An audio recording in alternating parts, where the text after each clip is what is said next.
Hi friends, welcome back to my channel. ನಾನು ಶೋಭಾ. ನಾನಿವತ್ತು green chicken biryani ಮಾಡೋದನ್ನು ತೋರಿಸ್ಕೊಡ್ತಾ ಇದ್ದೀನಿ. ಸೊ ಬನ್ನಿ ಫ್ರೆಂಡ್ಸ್, ಯಾವ ರೀತಿ ಮಾಡ್ಕೊಳ್ಳೋದು ಚಿಕನ್ ಗ್ರೀನ್ ಬಿರಿಯಾನಿ ಅಂತೇಳಿ ಕಡಿಮೆ ಮಸಾಲೆನ ಬಳಸಿ ಈಸಿಯಾಗಿ ಸಿಂಪಲಾಗಿ ತುಂಬಾ ಟೇಸ್ಟಿಯಾಗಿರುವಂಥ ಚಿಕನ್ ಬಿರಿಯಾನಿನ ತೋರಿಸ್ತಾ ಇದ್ದೀನಿ. ಸೊ ಈ ವ್ಲಾಗ್ಸ್ನ ಫಸ್ಟ್ ಟೈಮ್ ನೋಡ್ತಾ ಇದ್ದರೆ ಪ್ಲೀಸ್ ಎಲ್ಲರೂ ಸಬ್ಸ್ಕ್ರೈಬ್ ಮಾಡ್ಕೊಳ್ಳಿ. ಈ ವ್ಲಾಗ್ಸ್ನ ಫ್ರೆಂಡ್ಸ್, ಫ್ಯಾಮಿಲಿ ಮೆಂಬರ್ ಎಲ್ಲರಿಗೂ ಶೇರ್ ಮಾಡಿ ಫ್ರೆಂಡ್ಸ್. ಅಲ್ಲೇ ಗಂಟೆ ಇರೋದನ್ನು ಕ್ಲಿಕ್ ಮಾಡಿ. ಸೊ ಅವಾಗ ನಾನು ಹಾಕುವಂಥ ವಿಡಿಯೋ ನಿಮಗೆ ಡೈಲಿ ನೋಟಿಫಿಕೇಷನ್ ಬರುತ್ತೆ. ಡೈಲಿ ಒಂದೊಂದು ವಿಡಿಯೋನ ಅಪ್ಲೋಡ್ ಮಾಡ್ತಾ ಇರ್ತೀನಿ. ಸೊ ಡೈಲಿ ರುಟೀನ್ ಮತ್ತು ಹಾಗೆ ರೆಸಿಪೀಸ್ ಎಲ್ಲನೂ ಶೇರ್ ಮಾಡ್ತಾ ಇದ್ದೀನಿ. ಸೊ ಬನ್ನಿ ಫ್ರೆಂಡ್ಸ್, ಇವತ್ತಿನ ಮತ್ತೆ ತುಂಬಾ ಕಡಿಮೆ ಪದಾರ್ಥನ ಬಳಸಿ ಯಾವ ರೀತಿ ರುಚಿಕರವಾಗಿ ಬಿರಿಯಾನಿ ಮಾಡ್ಕೊಳ್ಳೋದು ಅಂತ ತೋರಿಸ್ಕೊಡ್ತೀನಿ. ಸೊ ಬನ್ನಿ ಹೋಗೋಣ. ಯಾವ ರೀತಿ ಮಸಾಲೆ, ಏನೇನು ಮಸಾಲೆ ಬೇಕು ಅಂತ ಹೇಳಿ ಸೊ ನೋಡ್ಬೋದು ಫ್ರೆಂಡ್ಸ್. ನಾನು 1 kg ಸ್ಕಿನ್ ಇರೋವಂಥ ಚಿಕನ್ನ ತೊಗೊಂಡಿದ್ದೀನಿ. ಸೊ ಎಲ್ಲ ಸ್ವಲ್ಪ ದಪ್ಪ ಪೀಸ್ಗಳಿದ್ದಾವೆ. ಸೊ ಬಿರಿಯಾನಿ ಮಾಡಿದಾಗ ಸೊ ಈ ರೀತಿ ಪೀಸ್ ಇದ್ರೇ ತುಂಬಾ ಟೇಸ್ಟಿಯಾಗಿ ಆಗುತ್ತೆ ಬಿರಿಯಾನಿ, ಮತ್ತು ಪೀಸ್ ಕೂಡ ಸಿಗುತ್ತೆ ನಮಗೆ ಬಿರಿಯಾನಿ ಜೊತೆಯಲ್ಲಿ. 1 kg ಚಿಕನ್ಗೆ ನಾನು ಇಲ್ಲಿ ರೈಸ್ ಮಾಮೂಲಿ ಅನ್ನ ಏನು ಮಾಡ್ತೀವೋ ಆ ರೈಸ್ ತೊಗೊಂಡಿದ್ದೀನಿ. ನಾನು ಈ ಗ್ಲಾಸಿಂದ 2 ಗ್ಲಾಸು, ಮತ್ತು ನೀರು ನಾನು 3 ಗ್ಲಾಸ್ ಆಗೋಷ್ಟು ನೀರು ತೊಗೊಳ್ತೀನಿ. 2 ಗ್ಲಾಸ್ ಅಕ್ಕಿಗೆ 3 ಗ್ಲಾಸ್ ನೀರು. ಮತ್ತು ರುಬ್ಕೊಳ್ಳೋದಕ್ಕೆ ಮಸಾಲೆ ಬಂದು ನೋಡ್ಬೋದು, ನಾನು ಗ್ರೀನ್ ಚಿಕನ್ ಮಾಡ್ತಾ ಇರೋದ್ರಿಂದ 1 ಹಿಡಿ ಆಗೋವಷ್ಟು ಕೊತ್ತಂಬರಿ, ಪುದೀನ ಎರಡೂ ಸೇರಿಸ್ಕೊತೀನಿ ಮಿಕ್ಸಿ ಜಾರ್ಗೆ. ಹಸಿ ಮೆಣಸಿನ್ಕಾಯಿ ತೊಗೊಂಡಿದ್ದೀನಿ 4. ಸೊ ನಮ್ಮ ಮನೇಲಿ ಸ್ವಲ್ಪ ಖಾರ ಕಡಿಮೆ ತಿನ್ನೋದ್ರಿಂದ ನಾನು ಈ ರೀತಿ 4 ಮೆಣಸಿನ್ಕಾಯಿನ ಹಾಕ್ಕೊಂಡಿದ್ದೀನಿ. ಮತ್ತು ಒಂದೇ ಟೊಮ್ಯಾಟೊ ತೊಗೊಂಡಿದ್ದೀನಿ. ಒಂದು ಚಿಕ್ಕದು ಈರುಳ್ಳಿ ಒಂದು. ಸೊ ಕಡಿಮೆ ಮಸಾಲೆ ಬಳಸಿ ಬಿರಿಯಾನಿ ಮಾಡ್ತಾ ಇರೋದ್ರಿಂದ, ಮತ್ತು ಇಷ್ಟು ಶುಂಠಿ, 1 ಇಂಚ್ ಆಗೋ ಶುಂಠಿ, ಸ್ವಲ್ಪ ಕಲ್ಲುವ, ಸ್ವಲ್ಪ ಚಕ್ಕೆ, ಏಲಕ್ಕಿ, ಮತ್ತು ಲವಂಗ, ಕಸ್ತೂರಿ ಮೇಥಿ, ಒಂದು ಸ್ವಲ್ಪ ಬೆಳ್ಳುಳ್ಳಿ, ಸ್ವಲ್ಪ ಕೊಬ್ಬರಿನ ತೊಗೊಂಡಿದ್ದೀನಿ. ಸೊ ಇಷ್ಟೇ ಫ್ರೆಂಡ್ಸ್. ಈ ಮಸಾಲೆನ ಫಸ್ಟು ನುಣ್ಣಗೆ ರುಬ್ಕೊಂಬರ್ತೀನಿ ನಾನು. ಒಂದು ಸ್ವಲ್ಪ ನೀರು ಹಾಕಿ ನುಣ್ಣಗೆ ಪೇಸ್ಟಾಗಿ ರುಬ್ಕೋತೀನಿ ಇದನ್ನು. ಸೊ ಇಲ್ಲಿ ಗ್ರೀನ್ ಮಸಾಲೆ ರೆಡಿ ಆಯಿತು, ರುಬ್ಕೊಂಡಿದ್ದೀನಿ. ಇವಾಗ ಒಗ್ಗರಣೆನ ಮಾಡ್ಕೊಳ್ಳೋಣ. ಎಣ್ಣೆ ಬಿಸಿಯಾಗಿದೆ ಫ್ರೆಂಡ್ಸ್. ಇವಾಗ ಫಸ್ಟು ಪಲಾವ್ ಎಲೆನ ಹಾಕ್ಕೊಳ್ಳೋಣ. ಸೊ ನಾವೇನು ಸ್ಪೈಸಸ್ ತೊಗೊಂಡಿದ್ವೋ ಅದನ್ನು ಫಸ್ಟ್ ಹಾಕ್ಕೊಳ್ತಾ ಇದ್ದೀನಿ. ಒಂದು ಗ್ರೀನ್ ಚಿಲ್ಲಿ, ಒಂದು ರೆಡ್ ಚಿಲ್ಲಿನ ಹಾಕ್ಕೊತಾ ಇದ್ದೀನಿ. ಮತ್ತು ಟೊಮಾಟೊ ಮತ್ತು ಈರುಳ್ಳಿ ಬಂದು ಚೆನ್ನಾಗಿ ಗೋಲ್ಡನ್ ಬ್ರೌನ್ ಕಲರ್ ಆಗಬೇಕು. ಸೊ ಅಲ್ಲಿವರೆಗೂ ಫ್ರೈ ಮಾಡ್ಕೊಳ್ತೀನಿ. ಸೊ ಈರುಳ್ಳಿ ಚೆನ್ನಾಗಿ ಬ್ರೌನ್ ಕಲರ್ ಆಗಿದೆ. ಸೊ ಈ ಟೈಮಲ್ಲಿ ರುಬ್ಬಿರೋಂಥ ಗ್ರೀನ್ ಮಸಾಲೆನ ಹಾಕಿ ಚೆನ್ನಾಗಿ ಫ್ರೈ ಮಾಡ್ಕೊಳ್ಳೋಣ. ಸೊ ಎಲ್ಲ ಗ್ರೀನ್ ಮಸಾಲಾನ ಹಾಕ್ಕೊಂಡು ಕ್ಲೀನಾಗಿ ಎಣ್ಣೆಯಲ್ಲಿ 1-2 ನಿಮಿಷ ಚೆನ್ನಾಗಿ ಫ್ರೈ ಮಾಡ್ಕೊಳ್ಳೋಣ. ಯಾಕಂದರೆ ನಾವು ಹಸಿ ವಾಸನೆ ಎಲ್ಲ ಹೋಗಬೇಕು. ಯಾವುದೇ ಮಸಾಲೆನ ಫ್ರೈ ಮಾಡ್ಕೊಂಡಿಲ್ಲ.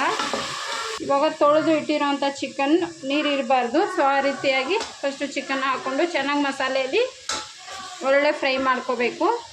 ಸೊ ಚಿಕನ್ ಹಾಕಿದ್ಮೇಲೆ ಚೆನ್ನಾಗಿ ಮಸಾಲೆಯಲ್ಲಿ ಬೆರೆತು 5 ನಿಮಿಷ ಕ್ಲೀನಾಗಿ ಎಣ್ಣೆ ಜೊತೆಲಿ ಫ್ರೈ ಆಗಬೇಕು. ಆವಾಗ ಚಿಕನ್ನು ತುಂಬಾ ಚೆನ್ನಾಗಿರುತ್ತೆ, ಜ್ಯೂಸಿಯಾಗಿರುತ್ತೆ, ಸಾಫ್ಟಾಗಿ ರಬ್ಬರ್ ಥರ ಇಲ್ದಿರೆ ತುಂಬಾ ಟೇಸ್ಟಿಯಾಗಿರುತ್ತೆ. ಸೊ ಇದಕ್ಕೆ ಮುಂಚೆ ಕೂಡ ಒಂದು ಚಿಕನ್ ರೆಸಿಪಿನ ಶೇರ್ ಮಾಡ್ಕೊಂಡಿದ್ದೀನಿ ನಾನು.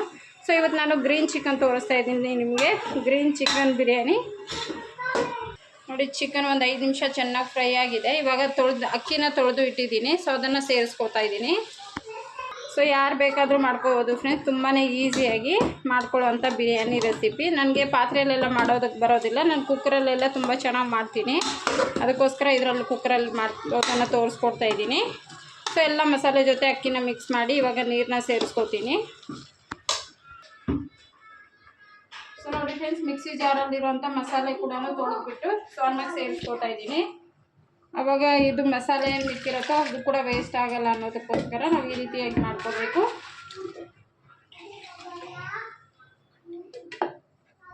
ಸೊ ನೀರು ಹಾಕ್ಕೊಂಡಿದ್ದಾಯಿತು. ಸೊ 1 ಲಿಂಬೆಹಣ್ಣು ಹಿಂಡ್ಕೊತೀನಿ. ಸ್ವಲ್ಪ ಖಾರ ಆದ್ರೂ ಅದಕ್ಕೆ ಬ್ಯಾಲೆನ್ಸ್ ಮಾಡುತ್ತೆ ಲಿಂಬೆಹಣ್ಣು. ಸೊ ನೀರು ನಮ್ಗೆ ಎಷ್ಟು ಅಳತೆ ಬೇಕಾಗುತ್ತೆ ಅಂತ ನೋಡ್ಕೊಂಡು ನೀರು ಹಾಕ್ಕೊಳ್ಳೋಣ. ನಮಗೆ ಉದುರಾಗಿ ಆಗಬೇಕು ಬಿರಿಯಾನಿ, ಗ್ರೀನಾಗಿ ತುಂಬ ಚೆನ್ನಾಗಿ ಬರುತ್ತೆ.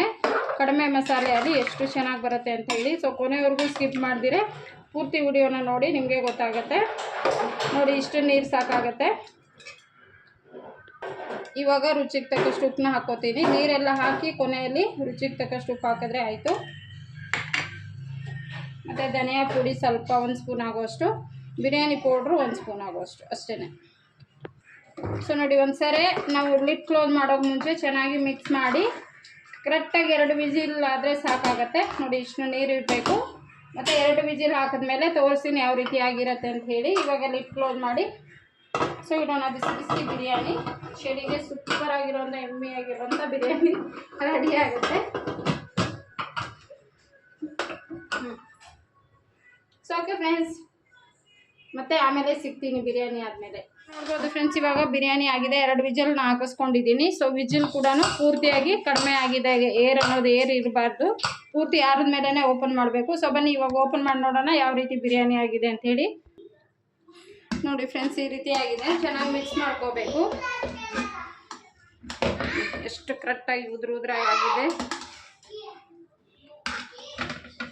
ನೋಡಿ. ರೈಸ್ ಯಾವ ರೀತಿ ಅಂದರೆ ನೋಡಿ ಈ ರೀತಿಯಾಗಿ ಉದ್ರಾಗಿ ಆಗಿರಬೇಕು. ನೋಡಿ ಪೀಸ್ ಎಲ್ಲ ಹೆಂಗಿದೆ ಅಂತ ಹೇಳಿ ನೋಡ್ಬೋದು.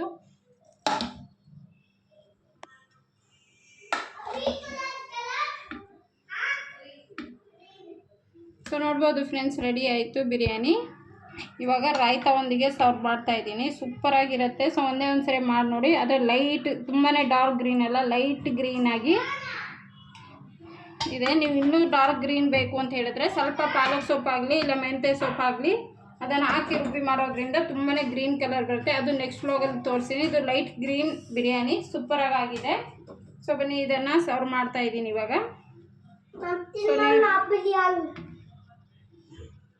ಸೊ ಓಕೆ ಫ್ರೆಂಡ್ಸ್, ನೋಡಿ ನಿಮಗೆಲ್ಲ ಇಷ್ಟ ಆಯಿತು ಅನ್ಕೋತೀನಿ. ಬಿರಿಯಾನಿ ಸೂಪರ್ ಆಗಿರೋವಂಥ ಬಿರಿಯಾನಿ ರೆಸಿಪಿ. ಈ ರೀತಿಯಾಗಿ ಬಿರಿಯಾನಿನೂ ನೀವು ಮಾಡ್ಕೊಳ್ಳಿ ಫ್ರೆಂಡ್ಸ್ ನಿಮ್ಮ ಮನೆಯಲ್ಲಿ. ತುಂಬಾ ಚೆನ್ನಾಗಿರುತ್ತೆ. ಮತ್ತು ಹೇಗಿರುತ್ತೆ ಅಂತ ಹೇಳಿ. ಸೊ ನೋಡ್ಬೋದು ಅನ್ನ ಎಷ್ಟು ಉದ್ರಾಗುತ್ತೆ ಅಂತ ಹೇಳಿ. ಸೊ ನಿಮಗೆ ಲೈಟ್ಗೆ ಅಷ್ಟೊಂದು ಗ್ರೀನ್ ಕಲರ್ ಕಾಣಿಸ್ತಾ ಇಲ್ಲ, ಬಟ್ ಗ್ರೀನ್ ಕಲರ್ ಆಗಿದೆ. ಇದು ತುಂಬಾ ಚೆನ್ನಾಗಿರುತ್ತೆ. ತುಂಬಾ ಎಮ್ಮೆಯಾಗಿ ಪೀಸ್ಗಳು ನೋಡ್ಬೋದು. ಸೊ ಹಾಗಾಗಿ ಪೀಸ್ ಇರುತ್ತೆ. ಮತ್ತು ತುಂಬಾ ಒಂಚೂರು ಸ್ಟಿಕ್ಕಿ ಇಲ್ದಿರೆ ಲೈಟ್ ಮಸಾಲೆ ಹಾಕಿ ಎಷ್ಟು ಪರ್ಫೆಕ್ಟಾಗಿ ಆಗಿದೆ ಅಂಥೇಳಿ. ಸೊ ನೀವು ನಿಮ್ಮ ಮನೇಲಿ ಮಾಡ್ಕೊಂಡು ಟ್ರೈ ಮಾಡ್ತೀರಲ್ಲ, ಹೇಗಿರುತ್ತೆ ಅಂತ ಹೇಳಿ ತಪ್ಪದಿರೆ ಕಮೆಂಟ್ ಮಾಡಿ. ಓಕೆನಾ ಫ್ರೆಂಡ್ಸ್? ನೋಡ್ಕೊಂಡ್ರಲ್ವ ಫ್ರೆಂಡ್ಸ್, ಯಾವ ರೀತಿ ಗ್ರೀನ್ ಚಿಕನ್ ಬಿರಿಯಾನಿ ಮಾಡೋದನ್ನು ತೋರಿಸ್ಕೊಟ್ಟಿದ್ದೀನಿ. ಸೊ ನಿಮಗೆಲ್ಲ ಇಷ್ಟ ಆಯಿತು ಅಂತ ಭಾವಿಸ್ತಾ ಇವತ್ತಿನ ವ್ಲಾಗ್ನ ನಾನು ಸೊ ಈ ಚಿಕನ್ ಬಿರಿಯಾನಿ ಒಂದಿಗೆ ಏನು ಮಾಡ್ತಾ ಇದ್ದೀನಿ. ಸೊ ಈ ವ್ಲಾಗ್ಸ್ ನಿಮಗೆ ಇಷ್ಟ ಆದರೆ ವಿಡಿಯೋ ಕೊನೆಯಲ್ಲಿ ಪ್ಲೀಸ್ ಎಲ್ಲರೂ ಲೈಕ್ ಕೊಡಿ ಮತ್ತು ಹೆಚ್ಚಾಗಿ ಸಬ್ಸ್ಕ್ರೈಬ್ನ ಮಾಡ್ಕೊಳ್ಳಿ. ಎಲ್ಲ ಫ್ರೆಂಡ್ಸ್ ಫ್ಯಾಮಿಲಿ ಮೆಂಬರ್ಗಳಿಗೂ ಶೇರ್ ಮಾಡಿ ಫ್ರೆಂಡ್ಸ್. ಅಲ್ಲಿ ಆಲ್ ಅನ್ನೋ ಆಪ್ಷನ್ ಇರುತ್ತೆ, ಅದನ್ನು ಕ್ಲಿಕ್ ಮಾಡಿ. ಅವಾಗ ನಾನು ಡೈಲಿ ಹಾಕುವಂಥ ವಿಡಿಯೋ ನಿಮಗೆ ಡೈಲಿ ನೋಟಿಫಿಕೇಷನ್ ಬರುತ್ತೆ. ಸೊ ಮತ್ತೆ ಇನ್ನೂ ಹೆಚ್ಚಾಗಿ ನಾಳೆ ಇನ್ನೊಂದು ರೆಸಿಪಿ ಜೊತೆ ಸಿಗ್ತೀನಿ ಅಂತ ಹೇಳ್ತಾ, ಸೊ ಚಿಕನ್ ರೆಸಿಪಿ ಏನಾನ ಇಷ್ಟ ಆದರೆ ಸೊ ನೀವು ನಿಮ್ಮ ಮನೇಲಿ ಮಾಡಿ ಹೇಗಿರುತ್ತೆ ಅಂತೇಳಿ ನನಗೆ ತಪ್ಪದಿರೆ ಕಮೆಂಟ್ ಮಾಡಿ. ಸೊ ಓಕೆ ಫ್ರೆಂಡ್ಸ್, ಮತ್ತೆ ಇನ್ನೂ ಹೆಚ್ಚಾಗಿ ರೆಸಿಪಿಯೊಂದಿಗೆ ಬರ್ತೀನಿ ಅಂತ ಹೇಳ್ತಾ ಬಾಯ್.